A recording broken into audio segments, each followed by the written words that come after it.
बच्चों के असफलता के पीछे या कहें तो आपके फेलियर के पीछे कोई और नहीं, आपके माँ बाप हैं। अगर बच्चे असफल हो रहे हैं तो इसके जिम्मेदार आप खुद हैं। ये बातें सुनकर आपको अजीब लग रहा होगा कि ऐसा कैसे हो सकता है कि बच्चे के फेलियर के पीछे, बच्चों के असफलता के पीछे माँ बाप दोषी कैसे हो सकते हैं, लेकिन यही सच है। अगर वो पढ़ाई पे ध्यान नहीं देंगे, अगर वो माँ बाप की बात को नहीं सुनेंगे तो ये तो बच्चों की गलती है, लेकिन ऐसा नहीं है। मैं कुछ ऐसे राज की बात आपको बताने जा रहा हूँ जो आपके कान को खोल के रख देगा। आपके पैरों तले जमीन खिसक जाएगी और ये बात शायद ही आपको कोई बताएगा। आखिर बच्चों के असफलता के पीछे, बच्चों के फेलियर के पीछे माँ बाप दोषी कैसे हो सकते हैं? और मैं दावे के साथ कह सकता हूं कि आपके लाइफ में कभी न कभी ऐसा सिचुएशन जरूर आया ही होगा।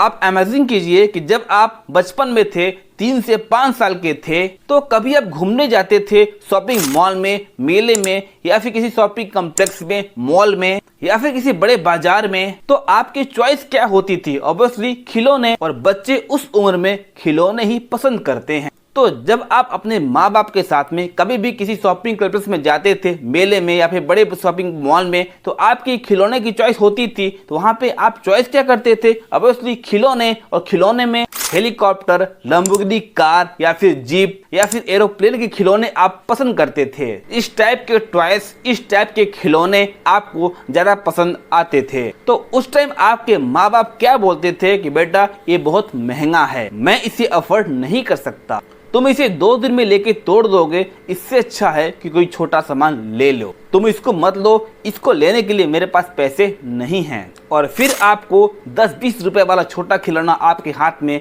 थमा दिया जाता था। और ये हर बच्चों के साथ में होता है।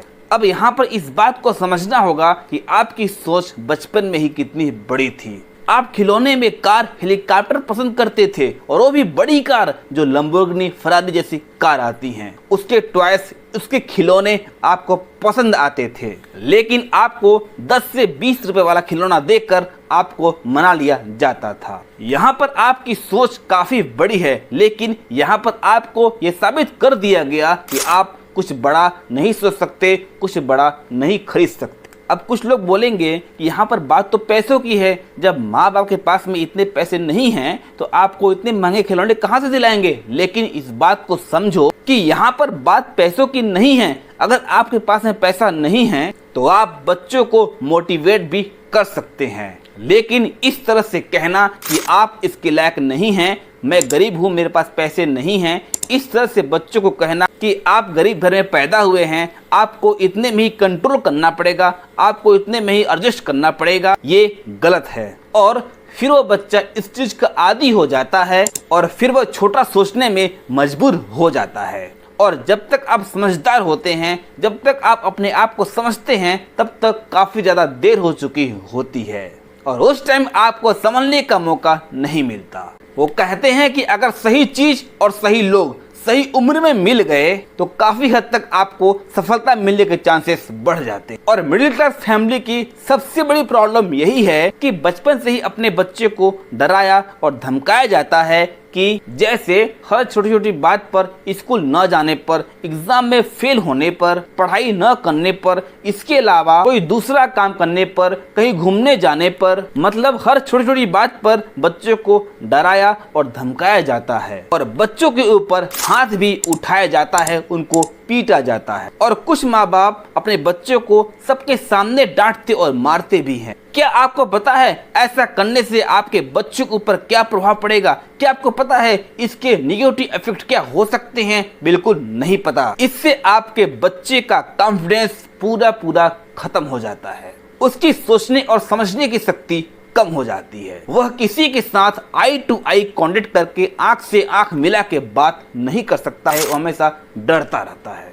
और जब तक वह बच्चा समझदार होता है, जब तक उस बच्चे को कुछ समझ में आता है, उसकी उम्र जा चुकी होती है। अब यहाँ पर इस बात को समझना कि हर माँ बाप अपने बच्चों को बड़ा बनाना चाहता है, लेकिन वह माँ बाप, वह पेरेंट्स अपने बच्चों को बड़ा बनाना चाहते हैं, लेकिन वह अपने हिसाब से चाहते हैं, बच्चों के हिसाब से नहीं चाहते। वो चाहते हैं कि मेरा बच्चा ये बने, मेरा बच्चा वो बने, वो बड़ा हासिल करे, लेकिन वो चीज वो अपने बच्चे के हिसाब से नहीं चाहते, बच्चे के बारे में नहीं सुनते, उनके कॉन्फिडेंस को नहीं समझते, लेकिन वो खुद अपना पोजीशन बनाने के चक्कर में, समाज में अपना पोजीशन बनाने के चक्कर में बच्चे को अपने हिसाब से धक्का दे करके उस फील्ड में बड़ा बनाना चाहते हैं कि जा तू ये कर, उसकी वजह से मेरा नाम होगा। और अपना पोजीशन बनाने के चक्कर में, अपना नाम बनाने के चक्कर में बच्चे को अपने हिसाब से कहीं भी धक्का दे देते हैं, कहीं भी कुछ भी करने के लिए उसको हासिल कर देते हैं। और सबसे बड़ी प्रॉब्लम यही है, मतलब कि बच्चा जो बनना चाहता है वो आप नहीं चाहते, आप अपने हिसाब से कुछ और चाहते हैं। मतलब बच्चा कुछ और बनना चाहता है और माँ बाप अपने बच्चे को कुछ और बनाना चाहते हैं। और पूरा खेल इसी का है। जिस दिन से आप अपने बच्चों का सुनना शुरू कर देंगे, आपका बच्चा जो चाहता है, जो बनना चाहता है, अगर आप उसको उसी फील्ड में सपोर्ट करना शुरू कर देंगे, तब उसको सक्सेस होने में कोई भी ताकत नहीं रोक सकती। आप अपने हिसाब से अपने बच्चों के बारे में नहीं सोच सकते, क्योंकि आपको ही नहीं पता कि मेरे बच्चों की ताकत क्या है, मेरा बच्चा क्या कर सकता है, मेरा बच्चा किस लिए पैदा हुआ है। अगर आपका बच्चा बोलता है कि मुझे एक्टर बनना है, तो उसे फुल सपोर्ट कीजिए, क्योंकि उसको भरोसा है कि मैं एक्टर बन सकता हूँ, मैं इस लायक पैदा हुआ हूँ। उसको अपनी बात पर, अपने सपने पर भरोसा होता है। उसको उसी फील्ड में सपोर्ट करना चाहिए, उसको उसी फील्ड में आपको आगे बढ़ने देना चाहिए। ऐसा नहीं कि आपका बच्चा एक्टर बनना चाहता है और आप बोले कि नहीं तुम्हें आईएएस बनना है। अरे आप अपने बच्चे को एक्टर बनाए, पायलट बनाए, आईएएस बनाए, आईपीएस बनाए, लेकिन उस फील्ड में आपके बच्चे का कितना इंटरेस्ट है डिपेंड ये करता है। उस फील्ड में आपके बच्चे का कितना इंटरेस्ट है डिपेंड ये करता है, क्योंकि आपसे बोल सकते हैं लेकिन करना उसी को है, अपना 100% अफेक्ट उसी को देना है। तो उसको पता है कि मैं क्या कर सकता हूँ, मैं किस लिए पैदा हुआ हूँ, मेरी शक्ति क्या है, मेरी पावर क्या है, मेरी सोचने की क्षमता कितनी है, मैं कहाँ तक जा सकता हूँ, ये सिर्फ और सिर्फ आपका बच्चा ही बता सकता है, आप नहीं बता सकते। हर माँ बाप ऐसा बोलते रहते हैं कि पैदा तो तुम्हें मैं किया हूँ, तो मेरे अलावा तुम्हारे बारे में कोई और नहीं जान सकता। लेकिन एक गलत है, आप बच्चा तो पैदा किए हैं, लेकिन एक्चुअल में वो क्या सोच रहा है, उसकी शक्ति क्या है, आप नहीं पहचान सकते। इसलिए फर्स्ट इफेक्ट यही है कि आप उसकी बातों को, उसके सपनों को, उसकी चीज़ों को सपोर्ट कीजिए। सपना तो पूरा उसी को करना है, आप सिर्फ अफोर्ड कर सकते हैं, इसके अलावा आप सिर्फ बोल सकते हैं, इसके अलावा आप कुछ भी नहीं कर सकते। कोई भी चीज़ अच्छी और बुरी नहीं होती है, बस उसको मन से किया होना चाहिए। इस दुनिया में कई ऐसे एग्जाम्पल हैं जो अपने दम पे आगे बढ़े हैं, जो अपनी सोच पे, अपने आप पर भरोसा किए हैं और आगे बढ़े हैं, जो अपने आप की सुनी है वही आगे बढ़े हैं। उन्होंने सिर्फ और सिर्फ अपने आप की सुनी है, अपने मन की सुनी। वो कभी भी अपने माँ बाप की नहीं सुने, या फिर माँ और बाप ने उन्हीं की बातों को सपोर्ट किया। विराट कोहली, MS महेंद्र सिंह धोनी अगर अपनी आप की नहीं सुनते तो आज इतने बड़े क्रिकेटर नहीं होते। ओयो के फाउंडर रितेश अग्रवाल 18,000 करोड़ की संपत्ति के मालिक हैं। अगर वो अपने माँ बाप की सुने होते तो आज इतना बड़ा साम्राज्य नहीं बनाते। चाय सुट्टा बार के मालिक अनुभव दुबे IAS की कोचिंग करने गए थे। उनके पापा उनको आईएएस बनाना चाहते थे, लेकिन उन्होंने अपने आप की सुनी। आईएएस बनाना चाहते थे उनके माँ और बाप, लेकिन उन्होंने अपने आप की सुनी और आज चाय सुट्टा बार के फाउंडर है, उनकी नेटवर्थ करोड़ों में है। तो इन्होंने अपने आप की सुनी। इनके पेरेंट्स, इनके माँ बाप ने इस काम को करने के लिए रोका भी, लेकिन इन्होंने नहीं माना। ये लोग बहुत जिद्दी थे, ये सिर्फ अपने आप पर भरोसा किए और सक्सेसफुल बन गए। या तो आप अपने बच्चों को सपोर्ट करिए, उनकी बात को समझिए, उनकी थिंकिंग को समझिए, वो क्या कर सकते हैं ये उन्हीं को पता है। तो या तो आप अपने बच्चों को सपोर्ट कीजिए, और अगर नहीं कर सकते सपोर्ट तो उनको किसी भी काम को करने से मत रोकिए। और दूसरी सबसे इंपॉर्टेंट बात, अगर आपको पता है कि मेरे माँ बाप, मेरे पेरेंट्स मेरी बात को, मेरी चीजों को सपोर्ट नहीं करेंगे तो आप कोई भी स्टार्टअप या कोई भी बिजनेस को शुरू करने के पहले, कोई भी अपने मन की बात को शुरू करने से पहले, जो आप करना चाहते हैं उसको करने से पहले अपने माँ बाप, अपने पेरेंट्स को कभी भी न बताएं, कभी भी शेयर मत करें। शांतिपूर्वक अपने काम पर फोकस करते रहें और जब सक्सेसफुल हो जाएं, जब पैसे बना लें, जब सफलता हासिल कर लें, तब अपने पेरेंट्स को बताएं और फिर देखना वो कैसे आपको सपोर्ट करते हैं। जो आपको सपोर्ट नहीं कर रहे थे वही फिर से आपको सपोर्ट करना शुरू हो जाएंगे, क्योंकि आप सक्सेसफुल हो गए हैं। उस दिन से आपके सपनों की वैल्यू, आपके अपने आप की वैल्यू, जो आप इच्छा करते थे, जो आप सोचते थे, उसकी वैल्यू बढ़ जाएगी। अब कुछ बेसिक पॉइंट हैं जो हर माँ बाप अपने बच्चों के साथ गलती करते हैं, जिसको मैं 5 पार्ट में डिवाइड किया हूँ। आइए इसे जानने और समझने की कोशिश करते हैं और ये चीजों को जानने के बाद में हर माँ बाप, हर पेरेंट्स सोचने और समझने पर मजबूर हो जाएंगे। नंबर 1, अपने बच्चों की बात को नहीं सुनना, नहीं सपोर्ट करना। हमारे यहाँ महाभारत तो तब होता है जब 10th 10वीं पास करने के बाद बेटा अगर बाप से बोले कि मुझे साइंस लेना है और बाप बेटे से बोले नहीं तुम्हें मैथ लेना है, मैं तुम्हें इंजीनियर बनाना चाहता हूँ, मेरे से ज़्यादा तुम अपने आप को नहीं जानते, तुम्हें इंजीनियर ही बनना होगा, तुम्हें मैथ ही लेना होगा, तुमको मैथ लेना है, तुमको समाज में नाम बनाना है। और उससे भी ज़्यादा महाभारत तब होती है जब 12th पास करने के बाद में बाप बोले कि तुम्हें इंजीनियरिंग करना है और लड़का बोले नहीं मुझे तो डॉक्टर बनना है, और यहीं पर करियर की शुरुआत होती है और बाप और बेटे की यहीं पर बिगड़ जाती है और लड़का अपने पिता को, अपने माँ बाप को खुश करने के चक्कर में जबरदस्ती इंजीनियरिंग में एडमिशन ले लेता है और जबरदस्ती उस फील्ड में अपने आप को कोसता है जिस फील्ड में उसको इंटरेस्ट नहीं होता। और उसका परिणाम क्या होता है कि लड़का अपने सपनों को मारकर पिता को खुश करने के चक्कर में अपने करियर को बर्बाद कर देता है। न वो घर का रहता है और न ही घाट का। जब तक किसी भी काम को दिल से और मन से नहीं करेंगे तब तक सक्सेस नहीं होंगे और उसके लिए आपको अपने मन की, अपने दिल की सुनना होगा। अगर आप जैसा सोचते हैं, आपको जिस काम में इंटरेस्ट है, उसके विपरीत अगर कोई भी काम करते हैं तो आप सफल कभी भी नहीं हो सकते। यहाँ पर एक बात समझने वाली है कि माँ और बाप अपने बच्चे को कुछ और बनाना चाहते हैं, माँ बाप कुछ और चाहते हैं अपने बच्चों से और बच्चा कुछ और चाहता है। और सबसे बड़ी प्रॉब्लम यहीं पर है। मैं सभी माँ बाप से, सभी पेरेंट्स से ये कहना चाहता हूँ कि सबसे पहले आप अपने बच्चों की शक्ति को पहचानें कि आपका बच्चा क्या कर सकता है, आपका बच्चा किस लिए पैदा हुआ है, उसका इंटरेस्ट किस फील्ड में है, उसको वॉच करते रहें, उसको देखते रहें और उसको उसी फील्ड में सपोर्ट करने की कोशिश करें। आपका बच्चा क्या सोच रहा है, आपका बच्चा क्या कर रहा है, उसको वॉच करते रहें, उसकी पसंद को पहचानने की कोशिश करें और उसी फील्ड में आगे बढ़ाएं। अगर आपके बच्चे का पढ़ने में ज्यादा मन नहीं लगता है तो बिल्कुल उसे पढ़ने के लिए जबरदस्ती फोर्स न करें। हो सकता है आपका बच्चा किसी और चीज के लिए बना हो, इस बात को आपको समझना होगा। और सबसे बड़ी बात, अगर आप अपने बच्चों को, टैलेंट को नहीं पहचान पा रहे हैं, आप अपने बच्चों को, शक्ति को, बच्चे के पावर को, बच्चे के टैलेंट को, वो क्या कर सकता है, अगर आप उसको नहीं पहचान पा रहे हैं तो आपका बच्चा जो आपसे बोले उस चीज पर आपको विचार करना चाहिए, उस चीज पर आपको सोचना चाहिए, उसके बारे में आपको रिसर्च करना चाहिए और अपने बच्चे को उसी फील्ड में सपोर्ट करना चाहिए। अगर आपका बच्चा बोले कि मुझे क्रिकेटर बनना है, मॉडलिंग करना है या फिर बॉडी बिल्डिंग करना है या फिर एक्टर बनना है या फिर कोई हीरो बनना है, स्टॉक मार्केट सीखना है, ट्रेडिंग सीखना है, कंटेंट क्रिएट करना है या फिर बिजनेस करना है, तो आप इस बात को हल्के में न लें, इस बात को गहराई से सोचें। अपने बच्चे को किसी भी बात को हल्के में न लें, क्योंकि इसी से उसका भविष्य है। ऐसा नहीं होता है कि उसको क्रिकेटर बनने का मन हो और आप जबरदस्ती IAS बनने पर टॉर्चर कर रहे हैं और वह आपके डर के कारण UPSC में एडमिशन लेके कोचिंग कर रहा है। ऐसा नहीं कि उसको डॉक्टर बनना था और आप उसको IAS बनाने के लिए जबरदस्ती कोचिंग में एडमिशन दिला देते हैं और टॉर्चर भी करते हैं और आपका बच्चा आपके डर के कारण UPSC में एडमिशन भी ले लेता है, लेकिन उसका UPSC कभी क्लियर नहीं होगा क्योंकि उसका पैशन ही नहीं है। वो तो इसलिए सबसे पहले आप अपने बच्चे के टैलेंट को पहचानिए और फिर आपका बच्चा जो बोल रहा है उसे आप रिसर्च करें और उसी में उसको सपोर्ट करें।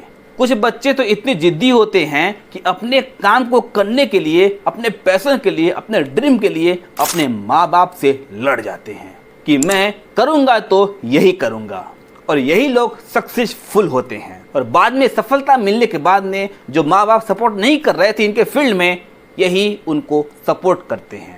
नंबर 2, अपने बच्चों की तुलना किसी और से करना, अपने बच्चों की तुलना दूसरे से करना। कुछ माँ बाप, कुछ पेरेंट्स अपने बच्चों की तुलना हमेशा दूसरों से करते रहते हैं कि उनका बच्चा तो आईएएस बन गया, तुम क्या निकाले, तुम तो किसी काम के नहीं हो। कि उनका बच्चा तो टॉप किया है, तुमने क्या किया है। उनका बच्चा आईएएस बन गया, बगल वाला बच्चा टॉप किया है, उसका यूपीएससी निकल गया, वो बिजनेस में सक्सेसफुल हो गया, उसने पूरे पैसे को यूज किया, तुम्हारे फ्रेंड का प्लेसमेंट हो गया, तुम कुछ नहीं कर पाए, तुम किसी काम के नहीं हो, तुम नालायक हो, तुम मेरा नाम डुबाने के लिए पैदा हुए हो। इस तरह से अपने बच्चों को बोलते रहते हैं, हमेशा दूसरे के बच्चे से अपने बच्चों की तुलना करते रहते हैं। इस बात को समझने की कोशिश कीजिए कि हर बच्चा का टैलेंट अलग अलग होता है।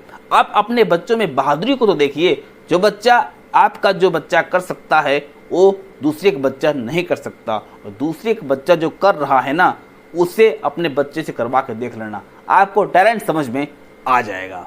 आप इस बात को समझने की कोशिश कीजिए कि हर बच्चे का टैलेंट अलग अलग होता है, हर बच्चे की सोचने की क्षमता अलग अलग होती है, हर बच्चे का फैशन अलग अलग होता है। हर बच्चा हर चीज़ के लिए नहीं बना है, इसलिए कभी भी अपने बच्चों की तुलना दूसरे से न करें। और अगर आप ये बात बार बार अपने बच्चों के सामने बोलते रहेंगे कि तुम कुछ भी नहीं कर सकते, तुम किसी काम के नहीं हो, तो इससे आपके बच्चे पर बहुत बड़ा नेगेटिव इफेक्ट पड़ेगा। आपके बच्चे का कॉन्फिडेंस लेवल पूरा जीरो हो जाएगा। वो हमेशा शीशे के सामने जाएगा, मिरर के सामने जाएगा, अपना चेहरा देखेगा, बोलेगा यार सच में मैं नालायक हूँ क्या, सच में मैं कुछ भी नहीं कर सकता क्या।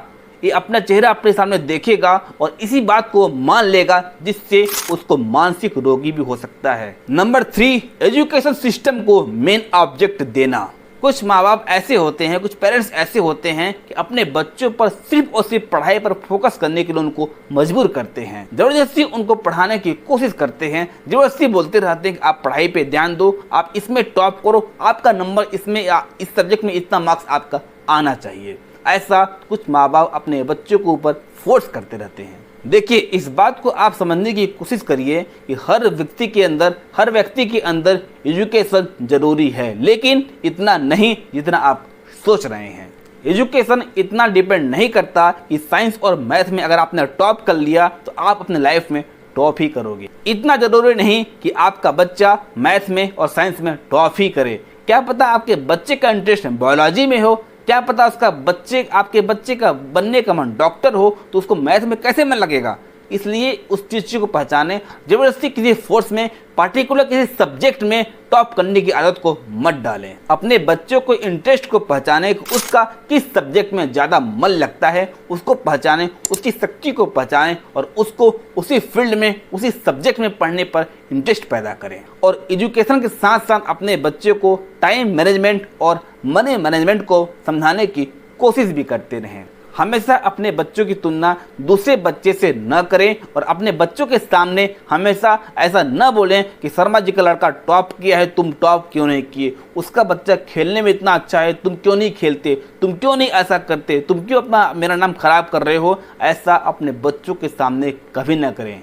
हर बच्चा का टैलेंट अलग अलग है, हर बच्चा हर चीज़ के लिए नहीं बना है। इस बात को जितना जल्दी आप समझ जाएंगे उतने जल्दी आपके लिए फ़ायदेमंद है। कुछ माँ बाप अपने बच्चों से ऐसा बोलते हैं कि तुम अपने बारे में मेरे से ज़्यादा नहीं जान सकते, तुझे पैदा मैं किया हूँ तो तेरे बारे में सबसे ज़्यादा मेरे को ही पता है। लेकिन ये गलत है। इस दुनिया में कोई भी इंसान या फिर आप खुद जितना अपने आप को पहचान सकते हो, उतना जो आपको पैदा किया है ना, वो भी आपको अपने बारे में नहीं बता सकता कि आप क्या कर सकते हैं, क्या आप सोच सकते हैं, अभी आप क्या सोच रहे हैं, आपकी सोचने की पावर क्षमता क्या है, आपके ड्रीम क्या है। ये चीज़ आपको जो पैदा किया है वो भी आपके बारे में नहीं जान सकता है। इसलिए आपका बच्चा जो बोले उस पर भरोसा कीजिए और उस पर सपोर्ट करिए। इस दुनिया में ऐसे बहुत लोग आपको मिल जाएंगे जो जाना किसी और फील्ड में चाहते थे, लेकिन अपने माँ बाप, समाज, रिश्तेदार के चक्कर में किसी और रास्ते पे चले गए और परिणाम क्या हुआ कि वो आज भी पैसों के लिए दर दर की ठोकरें खा रहे हैं। और आज की डेट में अगर वो जो पहले सोचते थे वो करने के लिए सोचे भी तो अब काफी देर हो चुकी होती है और 35 साल की उम्र के बाद में कोई भी काम करने का कोई मतलब नहीं है। नंबर 4, बच्चों के ऊपर ज्यादा शो ऑफ करना।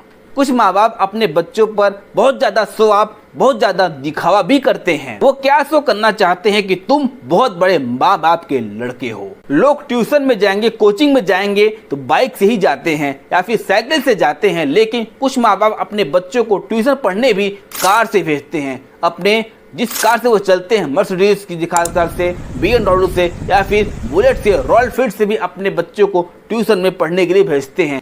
लोग ट्यूशन में जाएंगे, कोचिंग में जाएंगे तो बाइक और कार से ही जाएंगे। तो बाइक और कार से जाएंगे, माँ बाप उनके डेली पॉकेट मनी को देंगे, बच्चों को जिस चीज की जरूरत होगी उस चीज को तुरंत खरीद करके दे देंगे। मतलब बच्चों को थोड़ा बहुत भी परेशानियों का सामना नहीं करने देंगे। तो फिर आपके बच्चे कैसे सीखेंगे, वो कैसे समझेंगे कि पैसा कहाँ से आता है, पैसे की वैल्यू क्या है। उस चीज को वो कभी भी नहीं समझ सकते। जिसको बचपन से ही गाड़ी मिल जाएगी, जिसको बचपन से ही घर और बड़ा घर, बड़ी कार, जो ट्यूशन पढ़ने भी बाइक से जा रहा है, जो ट्यूशन पढ़ने भी कार से जा रहा है, उसको क्या पता कि पिताजी पैसा कैसे कमाते हैं, पैसा कैसे अफोर्ड करते हैं, टाइम मैनेजमेंट क्या होता है। इसीलिए कभी भी अपने बच्चों के सामने अपने आप को शो ऑफ मत करें, ज़्यादा दिखावा मत करें। ये मत शो होने दे कि तुम कितने बड़े बाप के लड़के हो, तुम्हारे बाप के पास, तुम्हारे पिताजी के पास में, तुम्हारे पेरेंट्स के पास में कितना पैसा है। इस बात को कभी भी अपने बच्चों के सामने शो ऑफ मत करें। इसी पर मुझे एक चीज याद आ रही है जिसे मैं आपके सामने शो करता हूँ। 2016 के बाद में इंजीनियरिंग करने के बाद जब मैं आगे की पढ़ाई के लिए दिल्ली गया, वहाँ पर 4 BH का फ्लैट था। तो वहाँ पर मेरे को 4 दोस्त मिले और कुछ दिन बातचीत करने के बाद में पता चला हुआ कि वो 4 दोस्त IAS की तैयारी करने के लिए दिल्ली आए हुए थे और वो भी अपनी कार से। उन चारों दोस्तों के पास में अपनी खुद की कार थी। उन चारों दोस्तों के पास में 20-25 लाख रुपए की एक कार थी, पर्सनल कार थी। वो कार लेकर के दिल्ली आए हुए थे तैयारी करने के लिए। किसकी? IAS की। अब आप बताओ, वो तैयारी करने के लिए दिल्ली आए थे IAS की, तो उनको घर से कार लाने की क्या जरूरत थी? वो कैसे पेरेंट्स होंगे जो अपने बच्चों का एडमिशन दिल्ली कराते हैं कॉलेज के लिए या फिर किसी चीज की तैयारी करने के लिए और अपने बच्चों को कार हैंडओवर कर देते हैं कि जाओ बेटा, कार से ही आपको कोचिंग जाना है। वो भी 20-25 लाख की कार को आप अपने बच्चों को हैंडओवर कर दे रहे हैं कि जाओ आप कार से कोचिंग जाओ और वहां से अप डाउन करना। और पूरी रात आपका बच्चा कार से घूम रहा है और आप इस चीज को सीन भी नहीं कर रहे हैं, देख भी नहीं कर रहे हैं। मैं आपसे क्वेश्चन पूछना चाहता हूं कि ऐसे बच्चे कैसे IAS को तैयारी को कैसे IAS क्रैक कर सकते हैं, कैसे निकाल सकते हैं ऐसे एजुकेशन सिस्टम को? वो कैसे समझेंगे कि तैयारी क्या होती है, एजुकेशन क्या होता है, तैयारी क्या होता है, पैसा क्या होता है? ऐसे बच्चों को समझ में नहीं आएगा। और यहीं पर स्टार्ट होती है पेरेंट्स अपने बच्चों से शो ऑफ करने की। नंबर 5 जो सबसे इंपॉर्टेंट है, अपने बच्चों को कभी भी दूसरे के सामने नीचा मत दिखाएं। अक्सर हर माँ बाप ऐसा गलती करते हैं कि जब भी घर पे कोई भी रिश्तेदार या फिर कोई रिलेशन वाला घर पे मेहमान बन के आता है तो माँ बाप उनके सामने ही अपने बच्चों को नीचे गिराने की कोशिश करते हैं। जैसे ही कोई मेहमान आया, आपका बच्चा उनको पानी लेने के लिए अंदर गया और अंदर से बाहर आए, इतने में उसकी बुराई शुरू हो जाती है। आपका बच्चा रिश्तेदार के सामने खड़ा है और माँ बाप क्या बोलते हैं? अरे यार, ये बच्चा तो कुछ भी नहीं कर पा रहा है, अरे ये तो 10th में फेल हो गया। आपको पता है, मैं इसको कोचिंग करने के लिए दिल्ली भेजा हुआ था, लेकिन मैं इसको वापस बुला लिया क्योंकि ये कुछ भी नहीं कर पाया। इसको देखिए पानी भी देने नहीं आ रहा है, इससे कुछ भी नहीं हो पाएगा, मैं इसे परेशान हो गया हूँ। ऐसा हर माँ बाप रिश्तेदार और रिलेशन के सामने करते रहते हैं। और इस चीज से पता है आपको क्या लगता है? इस चीज से रिश्तेदार जिसके सामने आप अपने बच्चों की बेइज्जती कर रहे हैं, जिसके सामने आप अपने बच्चों की इज्जत को उतार रहे हैं, जिसके सामने आप अपने बच्चों को इंसल्ट कर रहे हैं, वो घर पे जा करके उसी की बात को 100 लोगों से बताता है कि उसके पेरेंट्स ऐसे बोल रहे थे और वो अंदर ही अंदर उसको मजा आता है, अंदर ही अंदर वो हंसते रहता है, जिससे आपके बच्चों का रिस्पेक्ट उसके सामने 0 हो जाता है। और ये सब बात आप क्यों कर रहे हो? इससे क्या मिलेगा आपको? इससे आपके बच्चे का कॉन्फिडेंस लेवल पूरा पूरा पूरा जीरो हो जाएगा। जितना आप अपने बच्चों के बारे में कंप्लेन कर रहे हैं, जितना आप शिकायत कर रहे हैं, वो भी सोचेंगे अरे मैं तो इनके बच्चों को बहुत समझदार समझता था, मैं तो इनके बच्चों को बहुत इंटेलिजेंट, बहुत समझदार समझता था, लेकिन ये तो ऐसी बात बोल दी, वाह क्या बात है, ये तो और कमजोर निकला मेरे बच्चों से। इसका मतलब आप अपने बच्चों की बेइज्जती दूसरे सामने किए, जिससे आपका भी इंसल्ट हो गया और सामने वाला भी यही सुनना चाहता है कि कोई भी किसी भी बच्चे में, मेरे बच्चे में कमजोरी तो है, मेरा बच्चा तो कमजोर है, काश दूसरे बच्चों में ये कमजोरी निकल जाती। हर माँ बाप, हर पेरेंट्स यही सुनना चाहता है। दूसरों की बातें पर कभी न आए, हमेशा अपने बच्चों की बातों पर सपोर्ट करें। ऐसा नहीं कि आप सोचे कि बेटा तुम्हें इंजीनियर बनना है और आपका बेटा बिजनेसमैन बनने के लिए पैदा हुआ है। आपका बच्चा क्या कर सकता है, क्या नहीं कर सकता है, उसकी कमजोरी क्या है, वह किस चीज से डरता है, किस चीज के लिए पैदा हुआ है, क्या सोचता है, मोबाइल में क्या देखता है, क्या बातें सुनना उसको पसंद करता है, ये चीज आपके बच्चे के अलावा और कोई भी नहीं पहचान सकता है। उसको समझें और सपोर्ट करें। और जब तक आप अपने बच्चों के बारे में कुछ भी फेस टू फेस न देखें, तब तक किसी पर भी भरोसा मत करें। अगर कोई भी आपके बच्चों के बारे में कंप्लेंट्स करता है तो उस पर भरोसा मत करें, उसको सपोर्ट मत करें, जब तक आप फेस टू फेस उसकी बातों को न देखें। तो उम्मीद करते हैं कि आपको बहुत सारी बातें क्लियर हो चुकी होंगी और इस वीडियो को जो भी पेरेंट्स या फिर जो भी माँ बाप देख रहे हैं, उन सबको ये बातें समझ में आ गया होगा कि किसका सपोर्ट करना चाहिए, किसका नहीं, और क्या क्या सावधानी देनी चाहिए अपने बच्चों को हेल्प करने के लिए, अपने बच्चों को सफल बनाने के लिए। और इस चीज पर आपकी क्या राय है, आपका क्या सपोर्ट है, इस चीज के बारे में आप क्या कहना चाहते हैं, आपके मन में जो भी बात है मुझे क्लियर जरूर करें। मिलते हैं अगले एपिसोड में, तब तक के लिए थैंक यू सो मच।